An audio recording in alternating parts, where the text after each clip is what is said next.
Hi, I'm Mike Esther, and I'm here with a nice special guest here, Jeff Cowan of the BMW Car Club of America, Golden Gate chapter, and this is his story.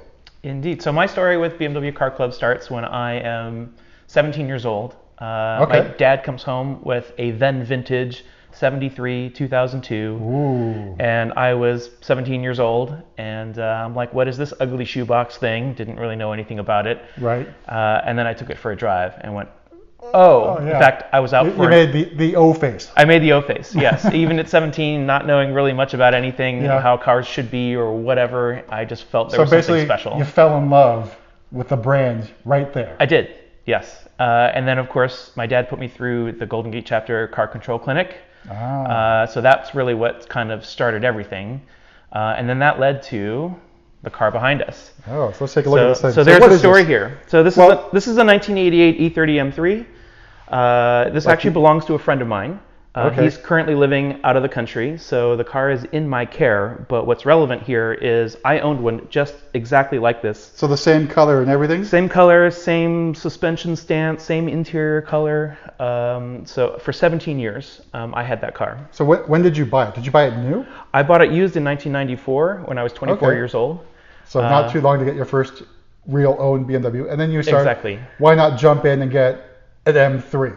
Yeah, well, I had actually had my own 2002. Oh, you did? I had a Okay. 73 2002 as well that I bought when I was a teenager. So Dad and I had, matching 2002s. And then, of Awesome. course, in that era, right, the E30 M3 was everything. And they were starting to fall in price back when, they were in price. They were Can you just an believe old that? car Fall in then. price. Yeah, they were just an old car back in the middle 90s. So yeah, mere mortals could get into them, unlike the story of today. Yeah. So anyway, this was sort of like really where my career with the car club, my driving experience, my interest in driving, all just kind of catapulted. So you started with a car control clinic. What did you graduate to after a car control? Well, then I started doing autocross. Okay. Yeah, I mean, that's a natural progression. So I was using Dad's car, and then I used my own car. It's always the best thing because Dad will pay for the tires that you ruin and the brakes. We don't tell him, how much I tire was just driving, Dad. Yeah. Tires went out. Exactly. So I had a lot of fun in the O2. But, I was starting my career. I was earning a little money. I was kind of ready for something a little newer. And I had an opportunity to get into one. And Awesome. It kind of changed my life. I started doing a lot of the high-performance driving events, the GGC track schools. I obviously did a lot of autocross with it. Over the years, as stock parts would break, a performance part would go on in its place. So it became this lifelong passion. What was your first upgrade or mod to your M3, if you remember? Oh my gosh. I don't know. Probably wheels, tires. Right, so these ones here are Apex racing wheels. Yeah, so these aren't the wheels that I had, but these are certainly, I think, Something similar. very attractive wheel on this car. This car looks really great. It does. I'm jealous of his paint. It was always much nicer than mine. So I kept polishing mine to death. Did he do track events, autocross, whatever in this M3? No, I don't believe that this car has ever seen a track day. Well, there's your answer why the paint looks so good, right? Yeah, exactly. But it's a very special car, and driving this car is incredibly fun. And I think it's an interesting car in the modern context. I don't think there's a lot of people that really know how to drive these correctly. If you took anybody who's used to driving a modern car and threw them into this thing and asked them, no, here, go have at it, I think they would be very disappointed. So what do you think are the major differences between this S14 engine and what we'll get to later? Let's say an S65. No, that's a great S55. question. This engine is very much the early ethos of motorsport engine design in that it is high rev, low torque, which has always been the engine design, even in more modern cars up until the turbo era, where that sort of changes.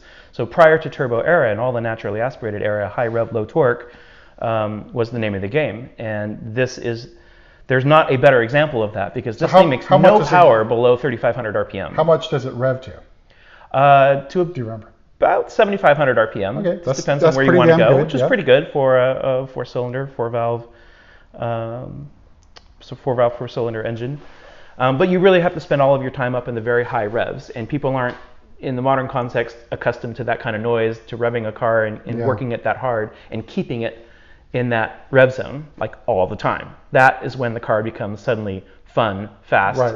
The Can power even is be all at the scary. top of the band, right? Yeah, yeah. If you're really pushing it, and it's also what we call a momentum car because it doesn't have a lot of power, it doesn't have a lot of torque, so you got to get it up to speed, and then you kind of have to keep it there. So It's the joke is amazing, yeah. don't use the brakes.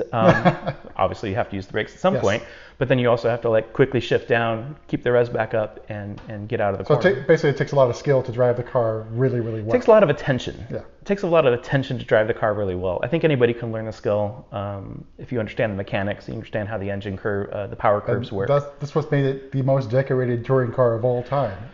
So they say. Yeah, yeah. That's partially why everybody wants it, and because it's the homologation car. It was built with racing purpose. It won so many races in the DTM series against all the other manufacturers.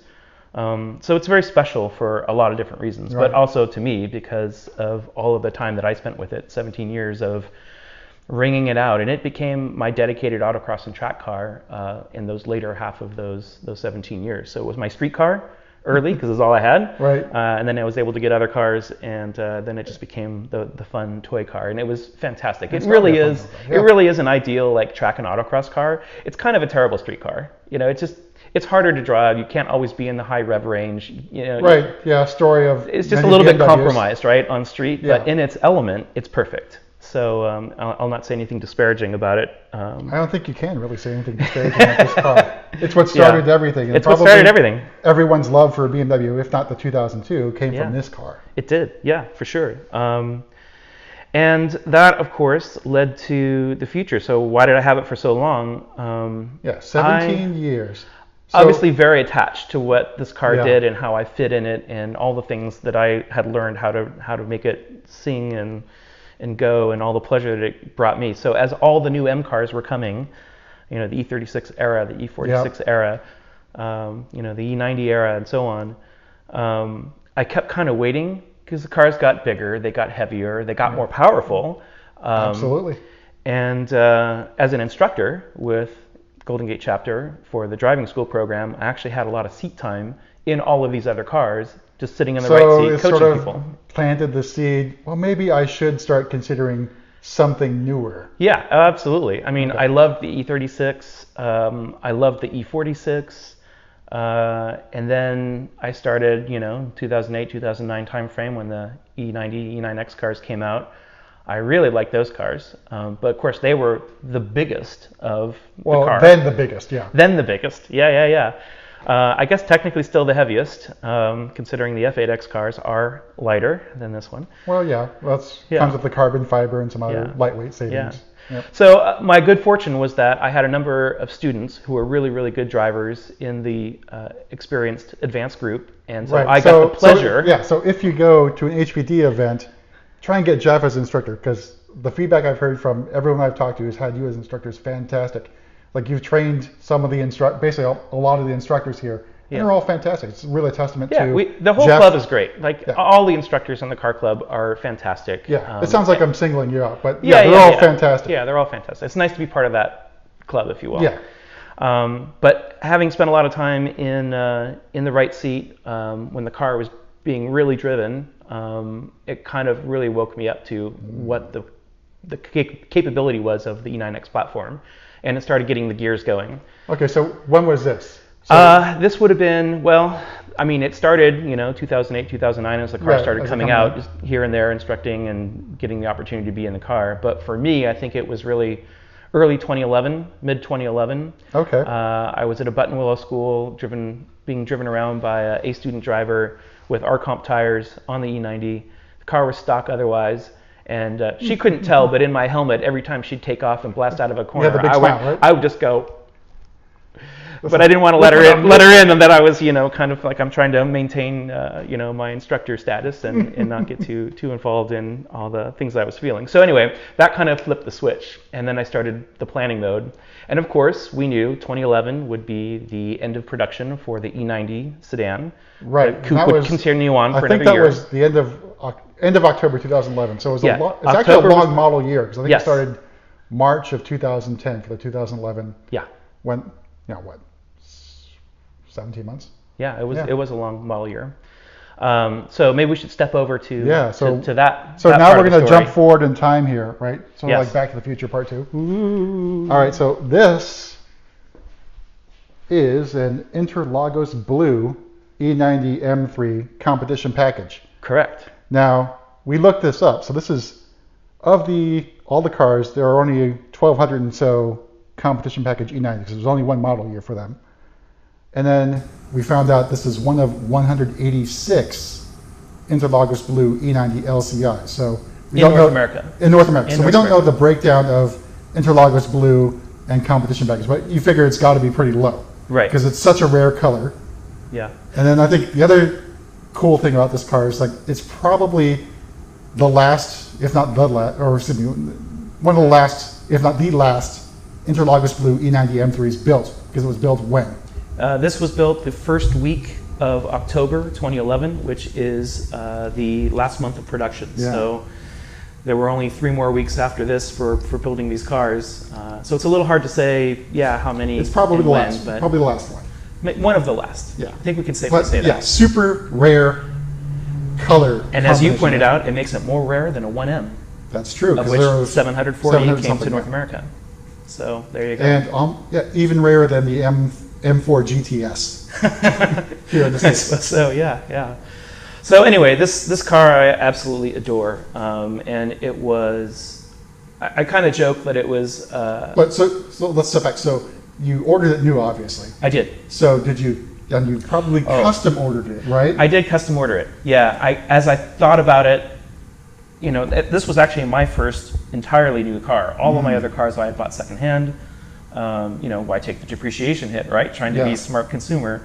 But when I really thought about this, I was so much in love with this car and what it was capable of, and I knew very specifically what I wanted, that I knew it would be very hard to find this car in the CPO market. Yeah. Because we know how rare it is now. And little did we know, right? So I did choose to buy it new. I don't regret that at all. I absolutely love it. And it was kind of a funny story.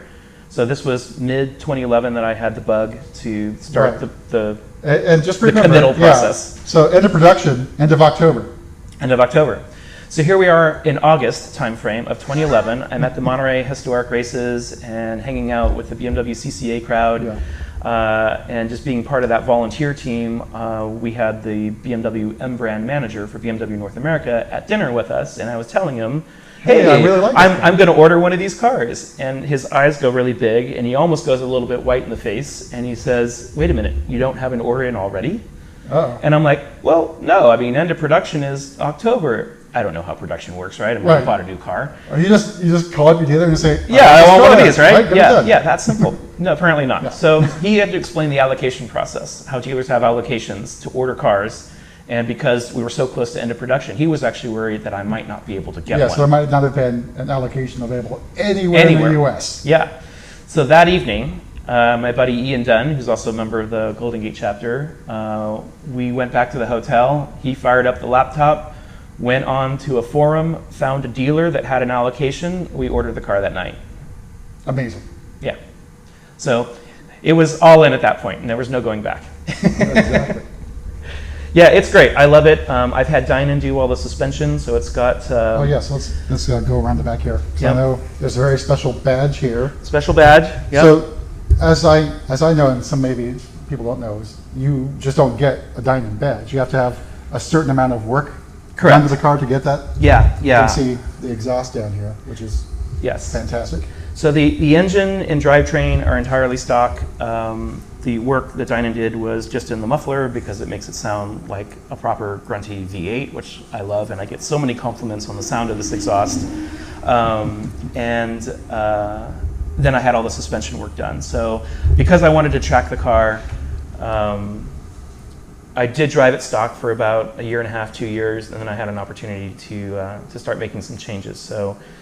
Right, and that's a fantastic car stock anyway. Oh, it was brilliant car stock. You know, the tip I have for people, mostly who are doing performance driving, who have some driving experience already under their belt, you buy a stock car. Of course, BMW has lawyers. They want understeer dialed into the car from the factory, because if the car is going to go off the road, they want it to go off straight. It's more predictable. Yes, damn lawyers. Yep. So that is the alignment is sort of the first thing you can do to improve the balance and handling and predictability of the car. Right. That's kind of true, just generally speaking, of most cars. So that's the first recommendation, but of course Steinen has all of their own specs, and then I've sort of customized to fit more my driving style, because everything is adjustable. It's got adjustable front camber plates, adjustable front sway bar, monoball, control arm bushings. It's got right height adjustable collars all around, reinforced tow bars in the rear, and then the exhaust. So the real magic is that you just have the flexibility to adjust it for your driving style, and it's perfectly comfortable on the street. It retains the factory EDC, which is pretty struts. rare with most of the times if you adjust the suspension or you get Yes. coilovers. There's only a few brands out there that actually Yeah, work can work with EDC. the factory EDC. So my EDC button for cockpit adjustable stiffness is still there. Awesome. It does have dyno springs as well. They do their own spring rate to work with that, the factory strut. So it just has all the flexibility that I need, all the performance that I need. I'm still learning with this car. I've been driving it for years and years and years, and every time I go out, I get a little faster somewhere on the track. So I have not exhausted the capabilities of this car or its setup, Right. which is great. You know, it was a great investment, and the other thing that you know when you love it is when you park the car and you lock it and you turn around and look at it. Yeah. Yeah. I think you should always do that. I turn around and look at this thing all the time, so I'm clearly not ready to get out of it. Interlagos blue is a fantastic color. Yeah. Really pops, and then what you've done to the car is fantastic. And Jeff is a fantastic driver. I mean, yeah. I appreciate that, thank you. But yeah, if you're ever out at the track and I'm instructing, I'm happy to give a ride. Yeah, come have fun with us. That's awesome. Yeah. Oh, we got one more thing. Oh, we do. Let's talk about this thing on the wall over here. So this is sort of thank you from many of the members to Jeff, who's done a lot for the club. You'd almost be a friend of the club. Yeah. This is the award they give out, but he's a member of the club, so he's Right. a buddy, a family member of the club. Yeah. So let's talk about this. So what are we looking at here? So what we're looking at is a half-inch acrylic custom cut, custom photography by Billy Perda of Perda Studios that was done as a thank you to me and High C. We suffered a great loss at the end of 2017 with a house fire. So a lot of our memorabilia and that sort of stuff was lost, and a bunch of really club members unfortunate. got together who have been in the club for a long time, who are friends of mine. So many of my friends are also car club members. Like the Venn diagram of personal friends and car club Right. members are almost one and the same. And so they actually banded together as a surprise to me. I had no idea that this was being planned. They did a GoFundMe account to have the printers create this. Billy volunteered his time to do the photography, and it was socially engineered. Yes, To, which I didn't know. I was actually a part of it. I didn't even and know. you didn't know? Okay, yeah. So the car on the left is Yas Marina F80 M3 that belongs to my friend Kate. Yep. I own the middle car, so I was involved in the photo shoot, but unknowing to me that all of Yeah, this was because happening. all we knew, who weren't involved with it, Yeah. knew that Bill was looking for Yep. the 3 particular colors that he could do, sort of the M striping. Yes. Yeah. The triptych, Yeah. as he calls it. And the red car is a E46 330 ZHP owned by Kaleem, a local guy down in the San Jose area. Awesome. So yeah, I had no idea that this was being put together. I just thought I was helping Billy out with one of his fun video shoots because someone had tagged me in a post that he had Right. made. And I'm like, oh yeah, I have an Interlagos. Sure, go ahead. Tricked me. Surprise! Yes, and so it was a very special evening that this got unveiled to us, and it means a lot to me. This sort of really Sort talks of- about the it brings the people club in the club, together, right? right? The club is really a social club. It's really about the people. It's about the friends. It's about the relationships, and it's about the passion for each other, passion for humanity, and passion for the brand. Yeah. I think that really sums it up really well. All right, so I think that about wraps it up. Jeff, thanks for showing us around. Thanks your- for listening to my your cars, story. yeah. And it's an awesome story. So again, you're out the track, seek out Jeff. He'll give you a ride. If not, he might be instructing you as well. Well worth it. Indeed. All right, thanks.